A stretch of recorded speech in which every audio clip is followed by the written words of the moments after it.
Qué gusto poder estar contigo y permitirnos encontrarnos en estos momentos.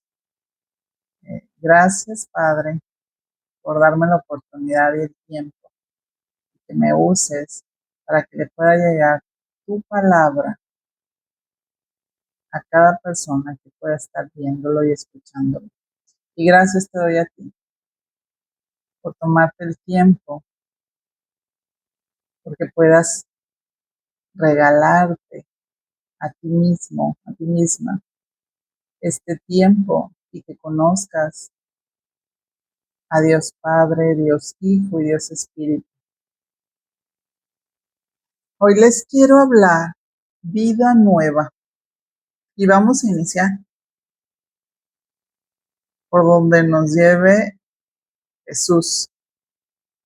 Aquí vamos a iniciar con naturaleza pecaminosa que nos habla en Romanos 3:23 y nos dice en por cuanto todos pecaron y están destituidos de la gloria de Dios.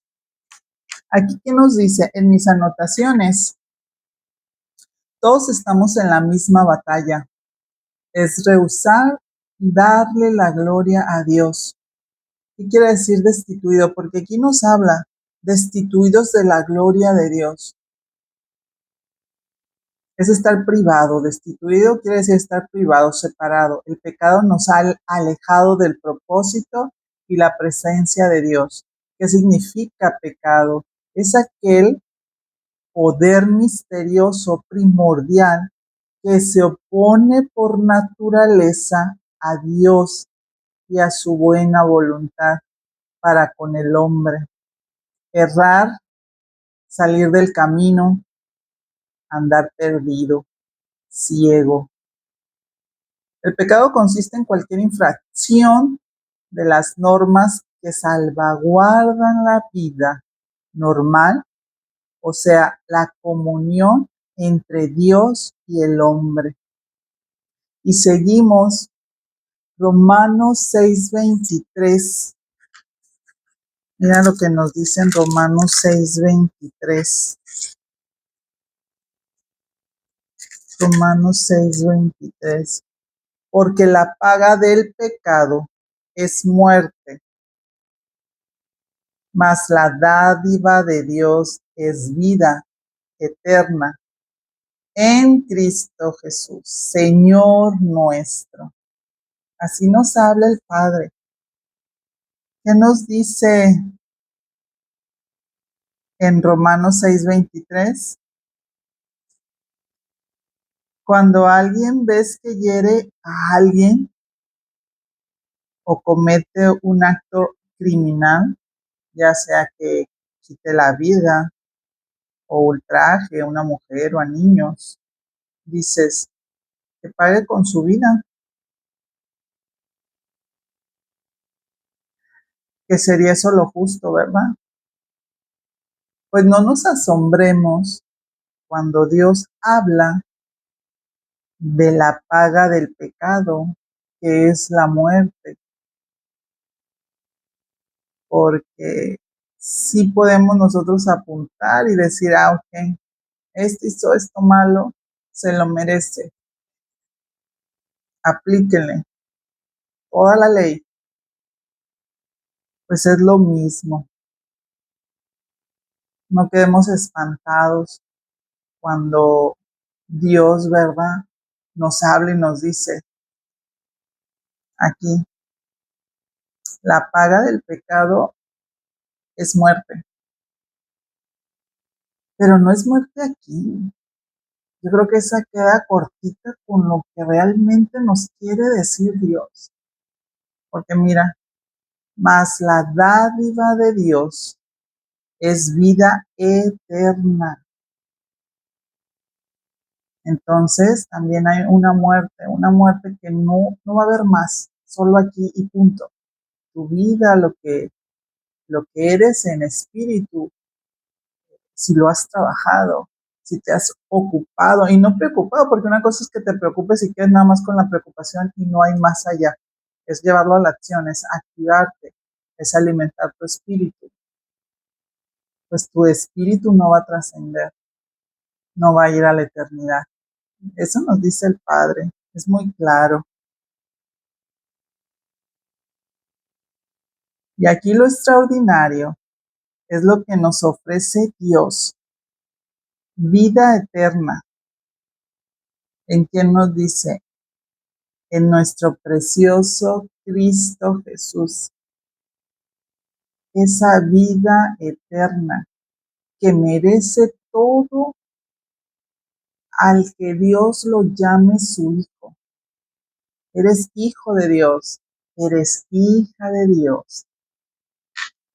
Esa es nuestra herencia. ¿Te imaginas al trascender de este mundo y cuando llegado el momento que se cumplen los tiempos de Dios, estar en su presencia, ver el rostro de Jesús y aunque sea de lejos, ¿qué importa? Pero el ver a ese ser tan maravilloso, jamás existió nadie ni habrá nadie como él, jamás. Bien, nos dice también, seguimos en naturaleza pecaminosa, en, en Salmos 51:5. Bien, nos vamos a Salmos. Esto lo escribió gran parte David, que fue el primer, bueno, el segundo, el rey de los judíos, del pueblo de Dios.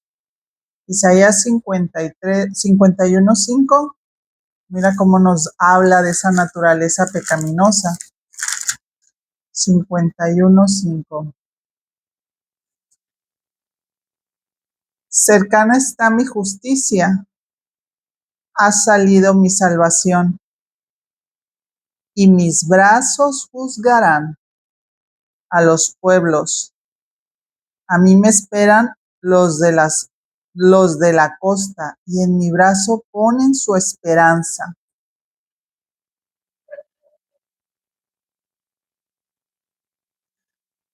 No, disculpen, es Salmo 51:5. Estoy leyendo el de Isaías. Salmo 51:5. Con razón no me daba. Mira, es Salmo 51:5, que también gran parte lo escribió Salomón con su gran sabiduría, el hijo de David también. He aquí, en maldad he sido formado y en pecado me concibió mi madre.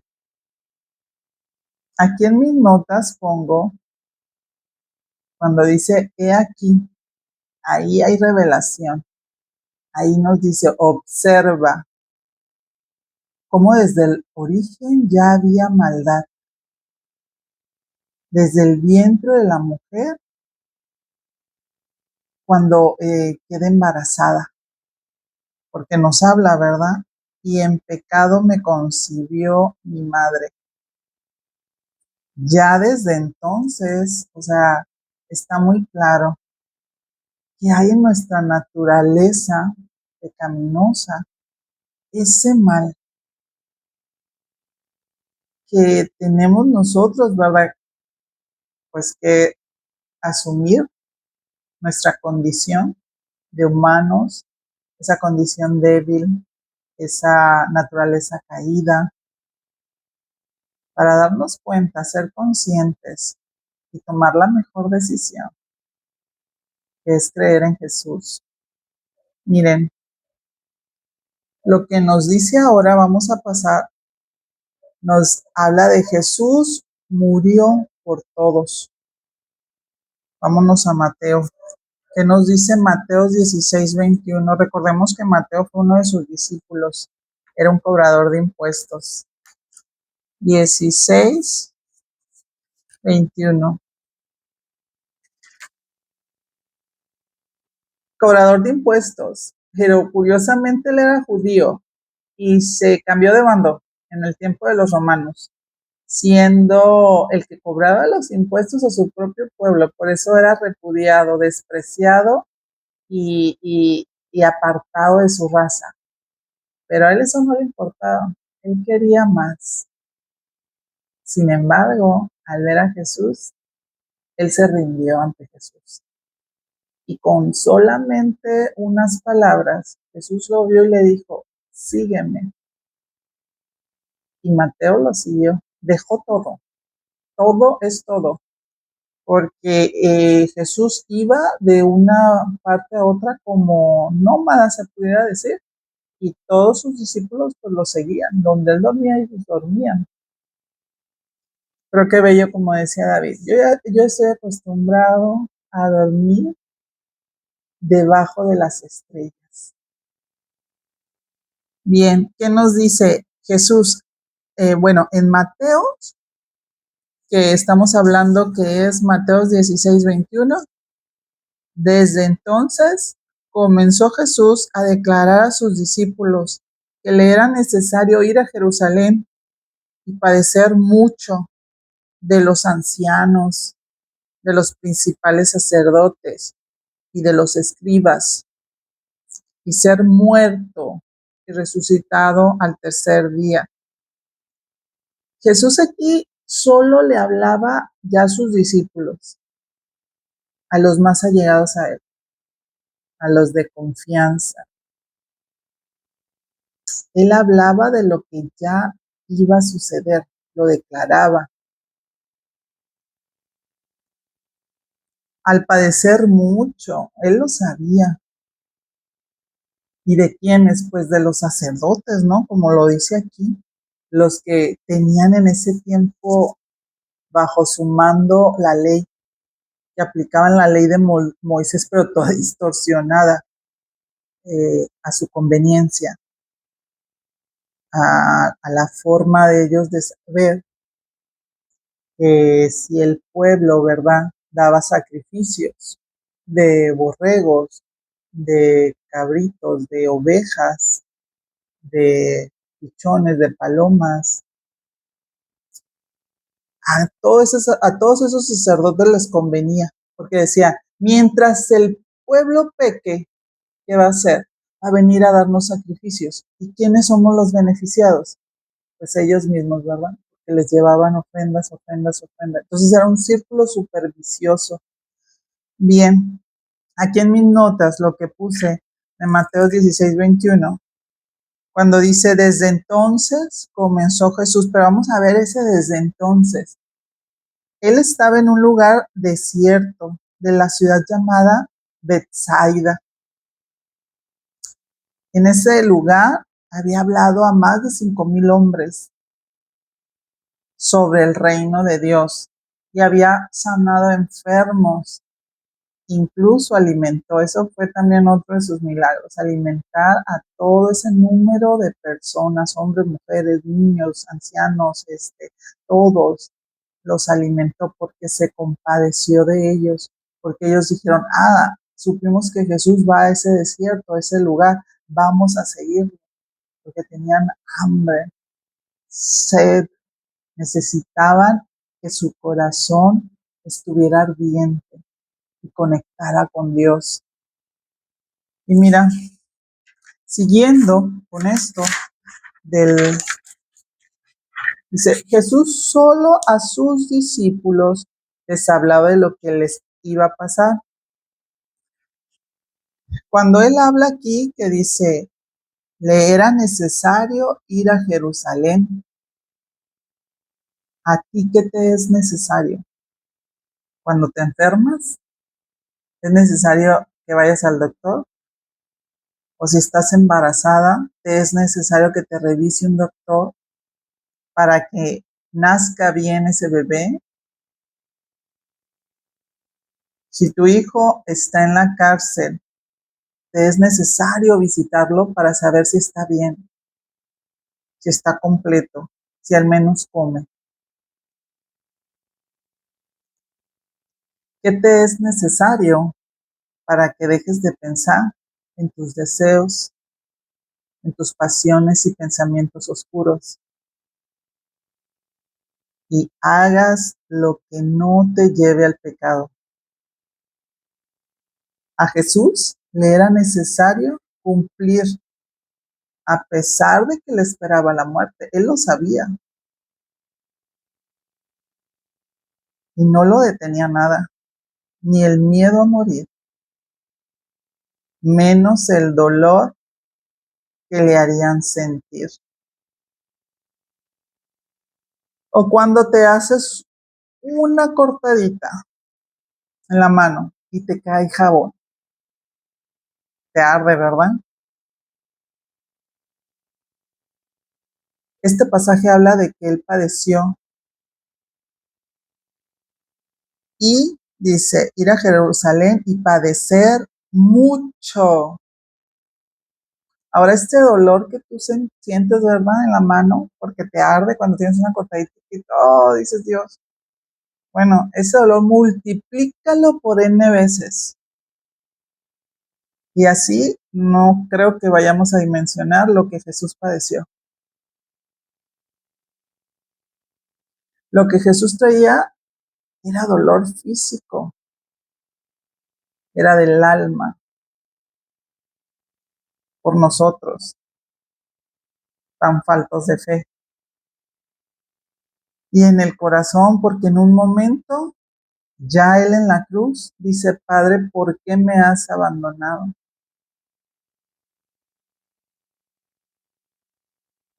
Para gloria de Dios, él resucitó al tercer día y se cumplió lo que estaba escrito.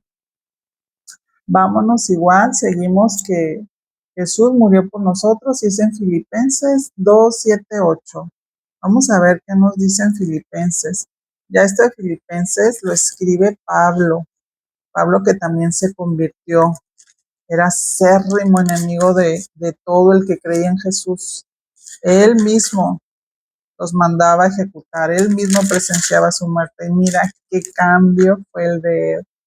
Filipenses 2, 7, 8, que nos dice, sino que se despojó a sí mismo, tomando forma de siervo y hecho semejante a los hombres. Sino que se despojó a sí mismo, tomando forma de siervo, hecho semejante a los hombres. Aquí lo que te puedo decir es, siendo Dios, no movió ni un dedo para no alterar y romper lo que el Dios Padre le había enviado a hacer. Y siendo hombre, al humillarse para él mismo ponernos el ejemplo de cómo debemos vivir, para que Dios enviara a su Hijo, fíjate, para que Dios enviara a su Hijo, es porque estábamos llenos de corrupción y por toda la tierra había inmundicia del hombre. A ese paso, nosotros mismos íbamos a exterminar con nosotros mismos como humanidad, así como los dinosaurios, que ahora hablamos como, fueron una leyenda. Jesús llevó al pie de la letra cada milímetro de la voluntad del Padre. Hasta en esto nos dio el ejemplo, al obedecer a su Padre, siendo obediente hasta la muerte y muerte de cruz. Fíjate cómo nos dice aquí, ¿verdad?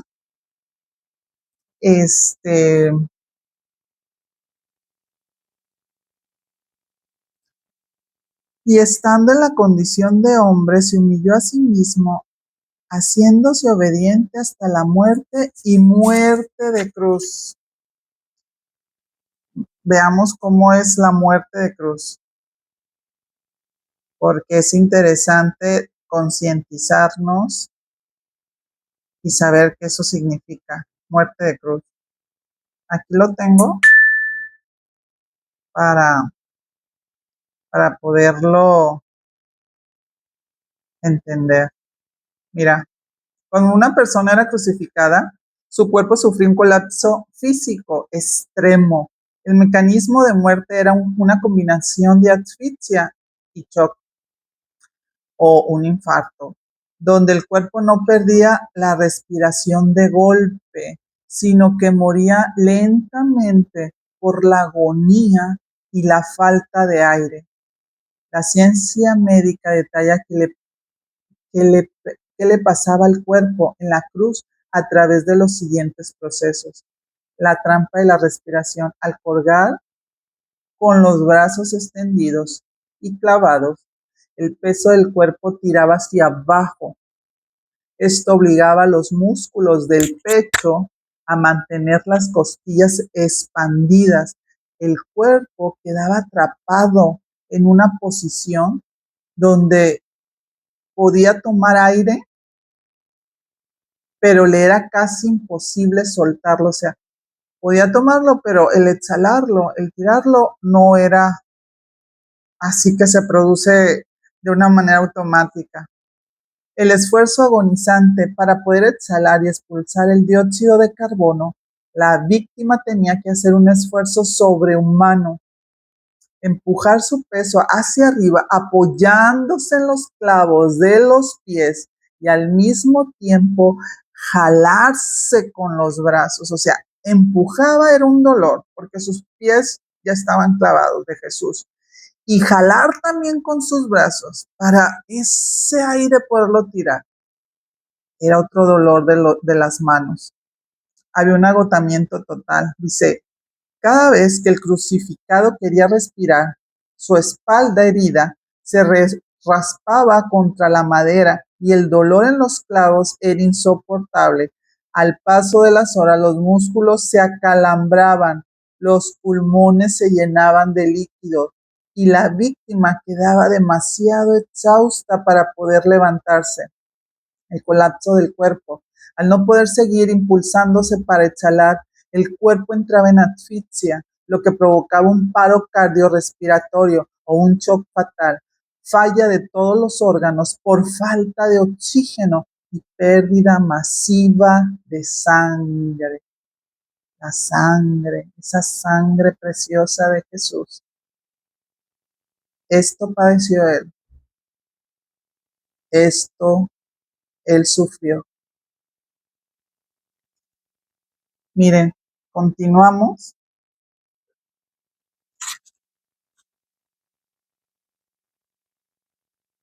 en lo que viene siendo Levítico 17:11. Levítico, que es también el 17:11. Vamos a ver qué nos dice. Porque la vida de la carne en la sangre está, y yo la he dado para hacer expiación, y yo se las he dado para hacer expiación sobre el altar por sus almas, y la misma sangre hará expiación de la persona. Levítico es un libro de la Torá, son los 5 libros que pertenecen a la Torá, parte de Moisés, de aquellos siglos. Era, aquí ya está hablando de la profecía, de lo que iba a suceder en tiempo de Jesús. Estos son, usted puede decir, más de 800 años, mucho más, ¿no? Anteriormente. Entonces, en Levítico lo que nos dice, te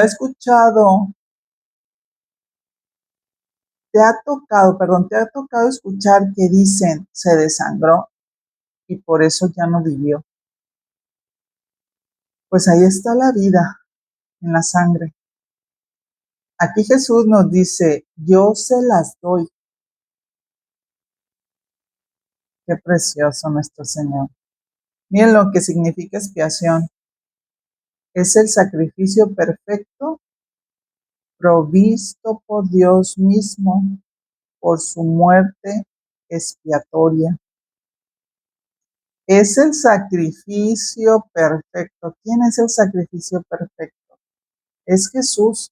Y como les comentaba, antes de Jesús, para expiar los pecados, para que Dios los perdonara, llevaban ciertos animales. Y Dios le dijo precisamente a Moisés cómo serían esos sacrificios en el arca. Pero aquí el sacrificio, como lo dice, provisto por Dios mismo. Dios proveyó y fue Jesús, su Hijo. ¿Para qué? Para nuestras almas. La misma sangre, la sangre de Jesús, su preciosa sangre, hará expiación de la persona. Y mira lo que sigue diciendo en expiación. Él quitó los pecados del mundo y ofreció la base para el perdón y la justificación del pecador.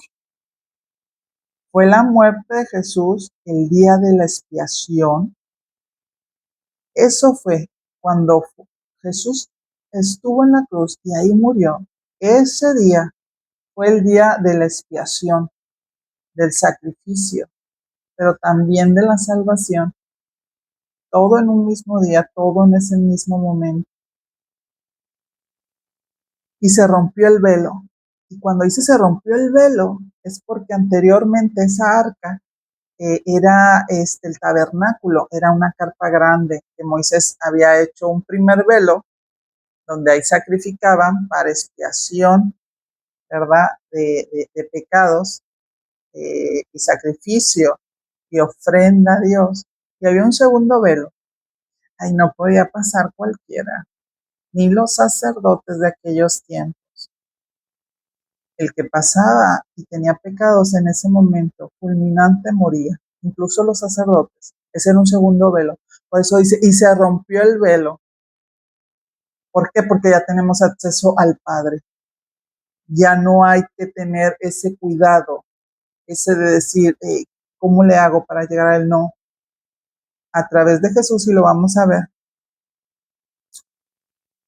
La sangre de Jesús, aquí nos dice, ¿para qué sirvió? Para la expiación y perdón de pecados y salvación. Entonces no nos confundamos, no caigamos en el error de decir, te cubro con la sangre de Cristo, hijo, hija, familia, ser querido, te cubro con la sangre de Cristo para que nada te haga daño, no te pase ningún mal, o te cubro con la sangre de Cristo para el enfermo, o lo peor, ¿no? Una casa, un carro, un objeto. Eso no es la sangre de Cristo, no es ese. Por favor, tengamos comprensión de su significado sagrado, la sangre preciosa de Jesús. Aquí está claro para qué nos dice que fue. Yo se las doy para hacer expiación sobre el altar por sus almas. Y la misma sangre hará expiación de la persona. Entonces ya tenemos comprensión de esa sangre. Y con eso pues ya nosotros estamos cubiertos. O sea, ¿por qué estamos queriendo cubrir? Si ya eso, ya al momento de creer en Jesús y tener fe, y sabemos que está en nosotros, el Espíritu Santo es el que obra en nosotros las obras de Jesús, ¿por qué estamos diciendo como que nos cubra, nos cura? Pues es que ya lo hizo, pues, y al ser sus hijos ya estamos cubiertos. Bien, entonces Isaías ahora, Isaías 53, 4, 5.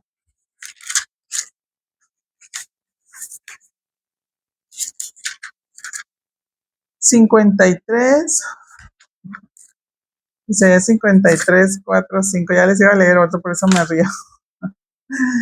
Dice en 53, 4, 5. Ciertamente llevó él nuestras enfermedades y sufrió nuestros dolores, y nosotros le tuvimos por azotado, por herido de Dios y abatido. Mas él, herido, fue por nuestras rebeliones, molido por nuestros pecados. El castigo de nuestra paz fue sobre él, y por su llaga fuimos nosotros curados. En Isaías también fue un profeta. Ya desde entonces, aproximadamente 720 años alrededor, ya estaba la profecía. Entonces la Biblia, desde el Antiguo Testamento, apunta para Jesús, para Jesucristo. Todo el Antiguo Testamento apunta para Él, y el Nuevo Testamento pues es Él, encarnado. Pues entonces ya Isaías hablaba de Cristo, de lo que iba a padecer, y con ello también nuestra salvación, porque aquí lo dice claro. Por su llaga fuimos nosotros curados, fuimos redimidos, restaurados, y todo para volver a reconciliarnos con Dios.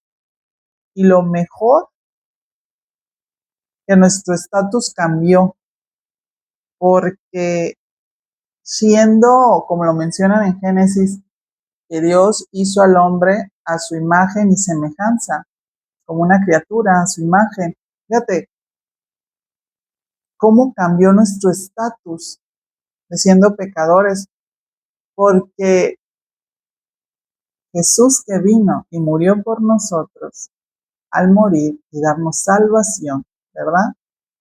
Por su sangre preciosa. Pues, ¿qué pasó? Que también nuestro Padre nos dijo, ahora los adopto, ahora son hijos de Dios. Eres hija de Dios, eres hijo de Dios. Nuestro estatus de ser criaturas con la misma imagen, o sea, con una imagen y semejanza a Dios, cambia ahora a ser hijos de Dios. Por eso toda obra y todo lo que hace nuestro Padre, todo obra para bien, todo, porque desde entonces, desde el principio ya sabía, desde la eternidad, ya tiene el propósito nuestro Padre, todo lo que va a acontecer. Y al dejar a esa astuta serpiente que engañara a Eva, con ello también dijo, pero voy a hacer algo mejor. Ya no serán solo criaturas a imagen y semejanza mía, ahora son mis hijos porque los adopté, porque los tengo como herencia, y mi herencia es darle mi nombre. Qué maravilloso, ¿no?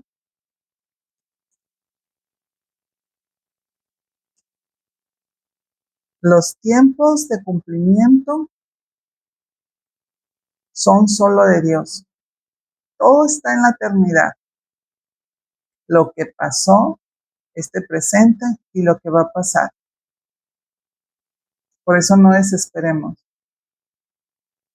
porque es solamente el tiempo de cumplimiento, pero no es tu tiempo, no es mi tiempo, no es lo que yo crea, son sus tiempos. Siempre recuérdalo, tenlo presente. Y bien, vamos a continuar. Ahora vamos con vida por medio de Jesús. Juan 14:6. Juan 14:6, uno de sus discípulos, el mejor amigo, porque a él le encargó a su mamá. Mira, hombre, ahí te dejo a tu madre, y madre, ahí está tu hijo. Entonces, ¿a quién le pudiera dar, no? Ese encargo. 14:6. Jesús le dijo: yo soy el camino y la verdad y la vida. Nadie viene al Padre sino por mí. Aquí en Juan lo que dice es aceptar a Jesús y amar lo que hizo en la cruz. ¿Recuerdas lo que leímos?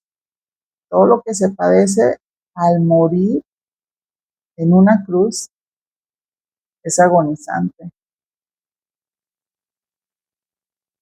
Por eso hay tanta confusión en la humanidad, porque no conocen de Jesús o no lo han escuchado en su vida. Y eso sí es verdaderamente triste y angustiante. Al dar el primer paso de arrepentimiento,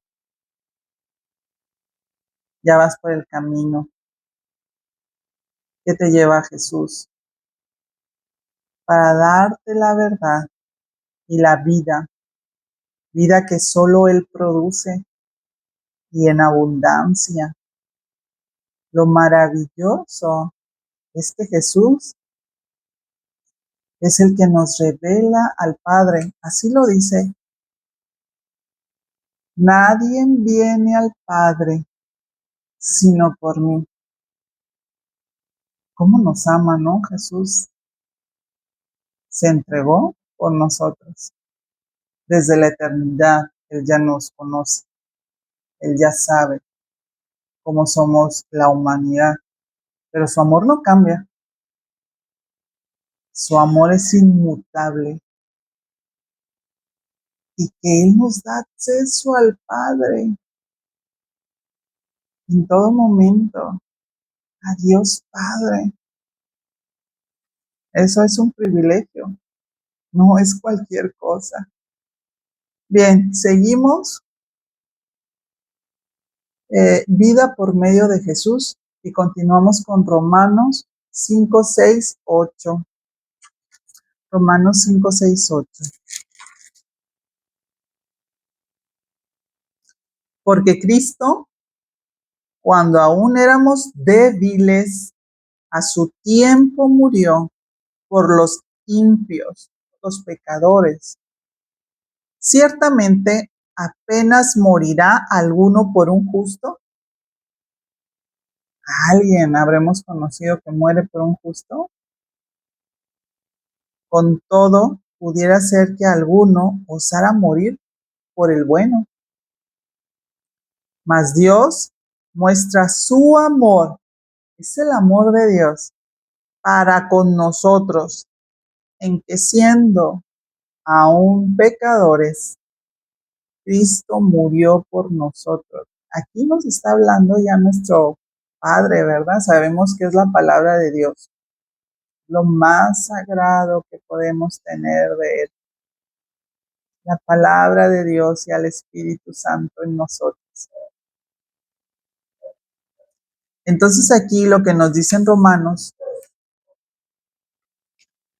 mira el amor inagotable de Dios, porque siendo pecadores, ya vimos, ¿verdad?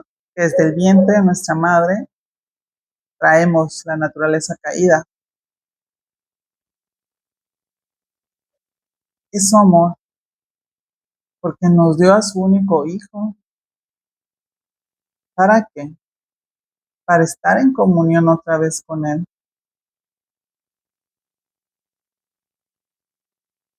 Por favor, piensa en esto y tenlo siempre presente. Lo mejor de todo es que Dios está con nosotros. Es por su amor, no por mis méritos para no vanagloriarme, no por lo que yo haya hecho, no por mis obras, no que tan justa sea, no que tan bueno sea. Él no ve eso en nosotros, no ve lo que hacemos, porque aun siendo pecadores, es su amor el que nos salvó.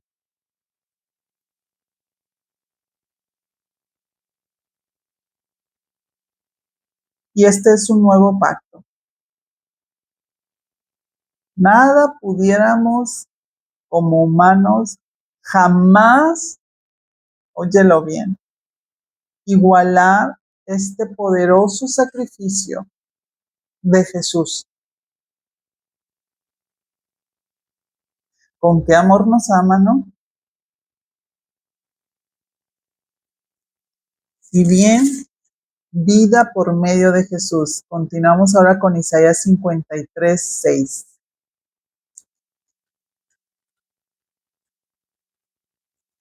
53:6, aquí lo tengo. Mira lo que nos dice. Todos nosotros, todos nosotros nos descarriamos como ovejas, cada cual se apartó por su camino, mas Jehová cargó en él el pecado de todos nosotros. Dios nos ama porque Él es bueno. Ciertamente te escogió para hijo, para hija. Dios no quiere que mueras y que mueras en tus pecados. ¿Qué ganaría Él? Y tú tienes todo que perder. Su amor está presente. Tienes que tomar la decisión de verlo de la manera en que Él nos ama. Y no quiero decir con esto que lo amamos igual, que Él nos ama. O sea, el que creamos que, sí, al verlo o tomo la decisión de la manera en que Él me ama, de que lo voy a amar igual, no, porque Dios siempre está velando por nuestro bien. Y ya te lo comenté, ¿no? El estatus de ser criaturas a ser ahora hijos. Él busca siempre nuestro bien para todo el que le ama. Él obra para bien para todo el que le ama. En cambio, nosotros mismos nos perjudicamos.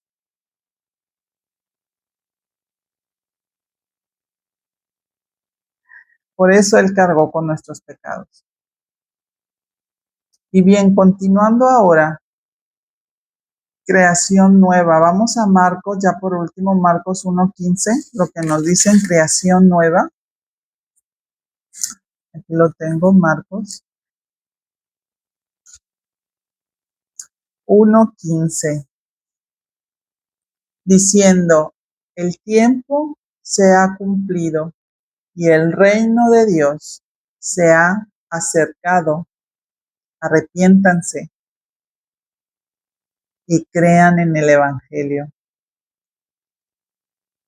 Y yo te digo, arrepiéntete. Es el primer paso para el camino de la verdad. Y cree en Jesús, que su sangre preciosa la dio por nosotros. Y fue una vez y para siempre. Dios te bendice.